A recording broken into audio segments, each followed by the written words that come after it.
لا إله إلا الله محمد رسول الله.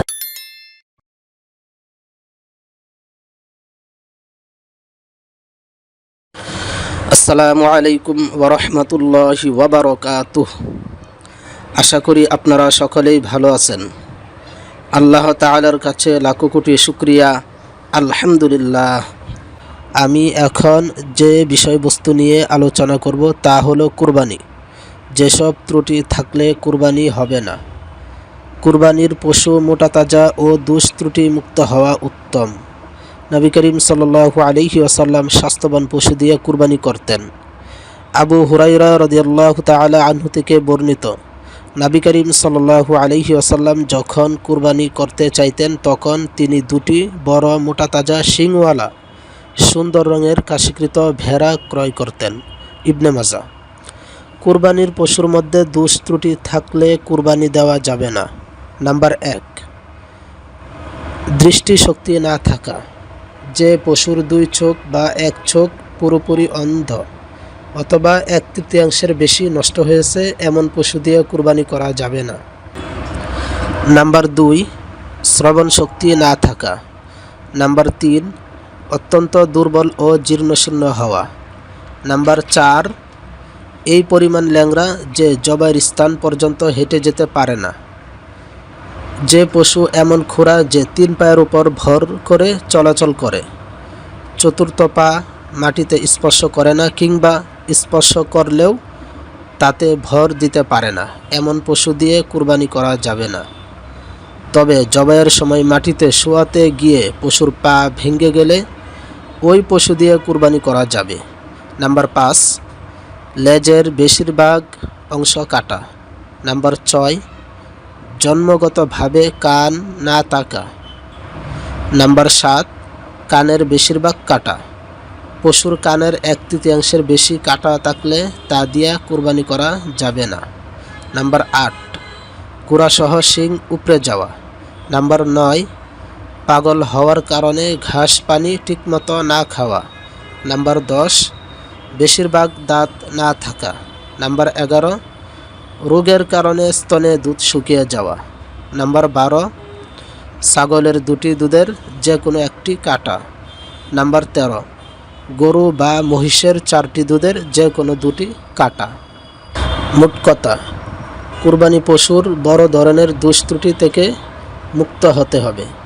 হাদিসে এসেছে, জাবির রাদিয়াল্লাহু তাআলা আনহু থেকে বর্ণিত, রাসূলুল্লাহ সাল্লাল্লাহু আলাইহি ওয়াসাল্লামকে কুরবানির ক্ষেত্রে যেসব পশু পরিহার করা হয় এসব পশু সম্পর্কে জিজ্ঞেস করা হয়।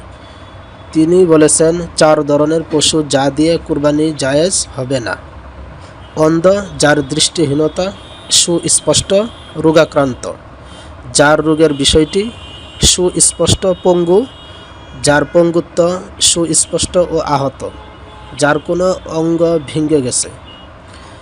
হযরত আলী রাদিয়াল্লাহু তাআলা আনহু বলেছেন, একটি গাভী 7 জনের পক্ষ থেকে কুরবানি করা যায়। আমি জিজ্ঞেস করি, গাভীর বাচ্চার বিধান কি হবে? তিনি বলেছেন, গাভীর সঙ্গে বাচ্চাও জবাই করবে। অতঃপর আমি খুরা পশু সম্পর্কে জিজ্ঞেস করি।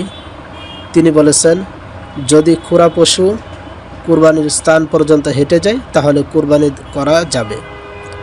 আমি শিং ভাঙ্গা পশু সম্পর্কে জিজ্ঞেস করেছি। তিনি বলেছেন, তা দিয়ে করতে কোনো সমস্যা নেই।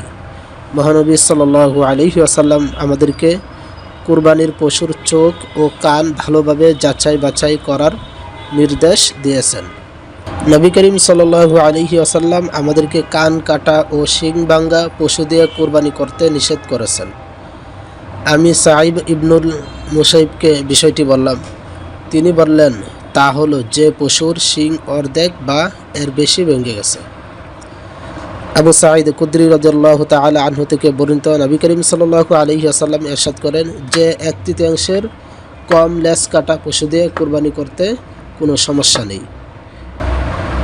যেসব ত্রুটি থাকলে কুরবানি দেওয়া যাবে: নাম্বার 1, পাগল জন্তু তবে ঘাস পানি ঠিকমতো খায়। নাম্বার 2, লেজ বা কানের কিছু অংশ কাটা তবে বেশিরভাগ অংশ আছে। নাম্বার 3, জন্মগতভাবে শিং নেই। নাম্বার 4, শিং আছে তবে ভাঙ্গা। নাম্বার 5, কান আছে তবে ছোট। নাম্বার 6, পশুর একটি পা ভাঙ্গা তবে 3 পা দিয়ে সে চলতে পারে। নাম্বার 7, পশুর গায়ে চর্মরোগ। নাম্বার 8, কিছু দাঁত নেই তবে বেশিরভাগ দাঁত আছে। স্বভাবগত এক অন্ডকোষ বিশিষ্ট পশু। নাম্বার 9, পশু বয়োবৃদ্ধ হওয়ার কারণে বাচ্চার জন্মদানে অক্ষম। নাম্বার 10, পুরুষাঙ্গ কেটে যাওয়ার কারণে সঙ্গমে অক্ষম। তবে উত্তম হচ্ছে ত্রুটিমুক্ত পশু দিয়ে কুরবানি দেওয়া, ত্রুটিযুক্ত পশু দ্বারা কুরবানি দেওয়া অনুচিত। আল্লাহ তাআলা আমাদের সকলকে সঠিকভাবে কুরবানি দেওয়ার তৌফিক দান করুন। আমিন।